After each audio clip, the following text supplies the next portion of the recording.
I only have one time-based goal this year, and that is to break 16 minutes in the 5K. Over the next 8 to 10 weeks, I'm giving myself 3 or 4 opportunities to try and do this, and today I'm going to explain how. Now, last autumn, I possibly had one of the most up and down marathon blocks to date, but I managed to finish it strong and bank some really solid training.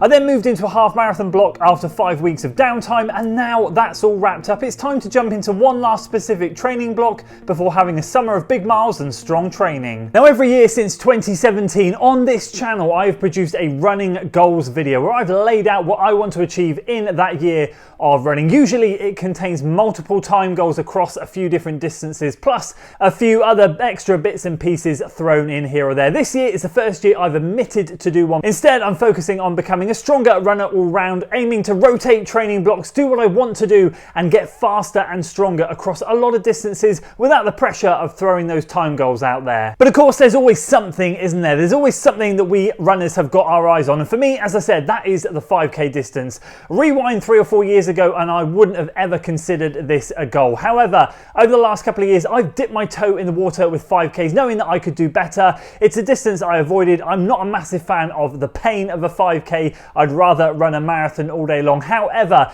it's something that I think I could be good at, something that I really want to try and dip under that barrier with, and something that I want to really dedicate a proper training block to see what I can achieve. So let's go through some of the races I've shortlisted. I'm aiming to book these up over the next week or two as I really finalise plans. I'm kick-starting things with the Hereford 5K on April the 2nd. That's a Wednesday evening. That one is booked, and that's the one that I'm working towards. As of right now, this week that I'm in, which is the week previous to what you've seen, I'm having a bit of a down week in terms of intensity from the last 3 weekends of racing, but the volume is come back up a little bit. And then week commencing March the 10th, which is the next day on from this video, this is when I'm going to be kick-starting and locking in to that training block. So that gives me sort of 3 and a bit weeks to start to get a bit of sharpness in the legs before we really attack the distance for the first time this year. I will also just state I had to go at a 5K time trial around 4 weeks ago, as the week before my first big race, the Alicante half marathon. I wanted to do in that half marathon training block a 5K at the start and a 5K at the end to see if I could make any progress.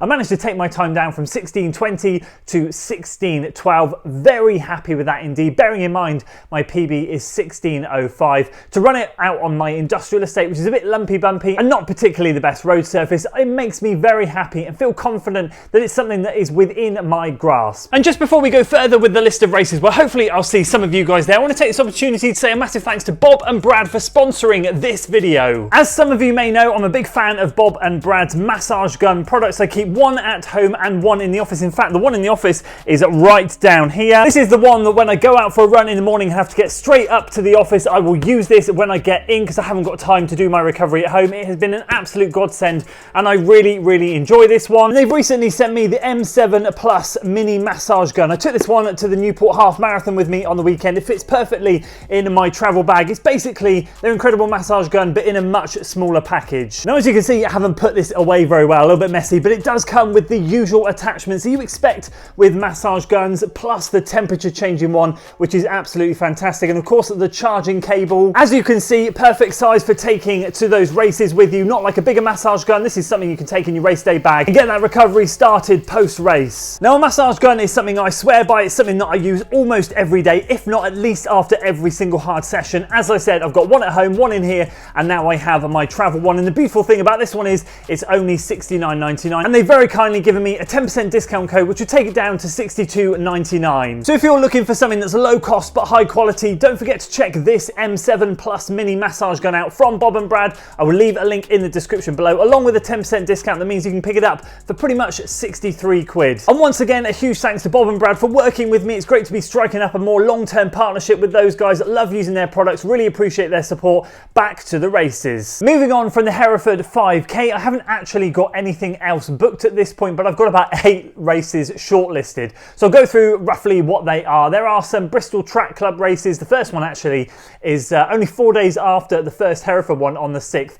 I'm not 100% sure. I put a poll out on Instagram of this one. I said, should I run 2 5Ks within 4 days? And the majority of you said yes, go for it. Some of you did say no, but a lot of the comments I actually got was, well, Olympians do it when they have to go through the heats. And I guess that is correct. However, I guess I'm going to be running 2 all-out 5Ks, whereas those guys getting through the heats are probably not putting max effort into all of them. So I'm going to have a think on that one and see how I feel. Other ones, of course, kicking in May. There's the Safa 5k race series, which is hosted down in Cardiff. I believe the next Bristol Track Club after the April one, which I think is their big one where they host a lot of very, very elite runners. Their summer series, I think that starts in May or June, so I'm keeping my eye out for dates on that one. There's a Rosin race series which kickstarts in May as well. That's very exciting. That's a 4-mile race. That's not quite a 5k, but it's slightly over, and I love to do the Rosin races. A perfectly flat loop, brilliant running conditions, usually very hot. A course that I often find myself falling a little bit short on, but I really want to go back to that one as well. The second Hereford 5k one in the race series, I think that's on Wednesday the 7th of May, so again that's one I've got my eye on. I've actually entered the series,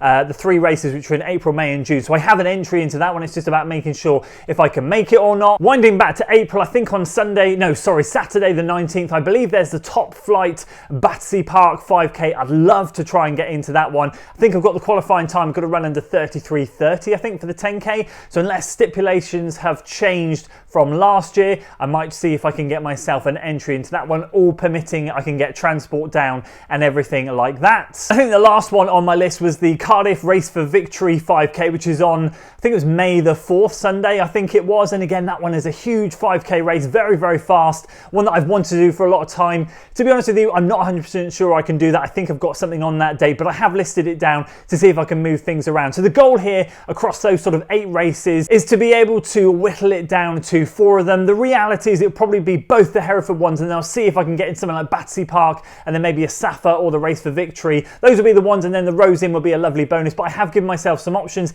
if I can't make the dates on the other one. So those are going to be the attempts where I try and run a sub 16. As for the training block structure, well, this will be a new one for me because I've only ever really trained for a 10k as my lowest distance and done a block like that, but I am going to be dropping it down and really working on that 5k stuff. I'm actually going to be going into a 14-day cycle rather than a 7. I've got a little bit more flexibility now with my work, so it does mean I can get out a little bit later in the mornings rather than having to get up on the school run. So that's fantastic. It just allows me to move things around slightly and work better with school runs and get some good fueling on board before a lot of these runs. It's been helping massively over the last year. I used to take great pride in going out and doing a lot of stuff on an empty stomach. I realised actually over the years, in particular over the last 3 or 4 years, that really doesn't help, and it's much more important to be well fueled on these workouts, for not only for injury prevention but of course for performance in the workouts and then recovery afterwards, being able to get that good food in straight after. So there's a lot of things that I've been tinkering with, moving stuff around. I've drafted out a plan. I'm excited to share that with you guys, coming on episodes probably starting next week actually, when we kickstart week 1. And my goal for this is going to be to wrap it all up by the end of May. So I think 10 weeks is around sort of mid to end of May. So I'm trying to find a race that will coincide nicely with the finish there. I think it might be the Safa 5k. At the moment is the favourite there to wrap things up on, but we'll see if there's any others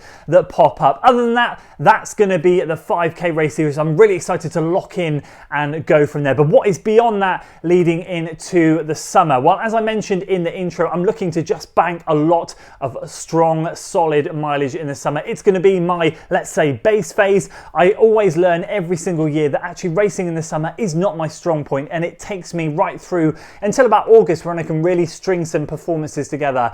So this year I'm going to try and be sensible, and rather than setting myself goals through the summer, my goal is simply going to be able to come out the other side of summer in a really good position to attack those autumn races. I want some big PBs to happen in the autumn and logging a lot of miles in the summer, doing races which I cannot wait to do without pressure, without being in a training block, is really quite exciting. I actually don't know what I want to do in the second half of the year. The reality is I'm quite keen to do London Marathon next year again after having a year off this year, which means I am going to have to go out there, try and run a marathon and try and get the good for age time again to see if I can qualify myself. Otherwise, if I don't have to do that, or I change my mind late through the year and don't fancy doing London, then I'll leave it open to maybe doing another half marathon. But for the moment, the summer is fully dedicated to logging some big miles, some big weeks, win the lighter evenings and mornings, and get strong ready for autumn. So there we go. That's a little intro as to what is coming up over the next few weeks. Very excited to take you along the journey, maybe throw in a park run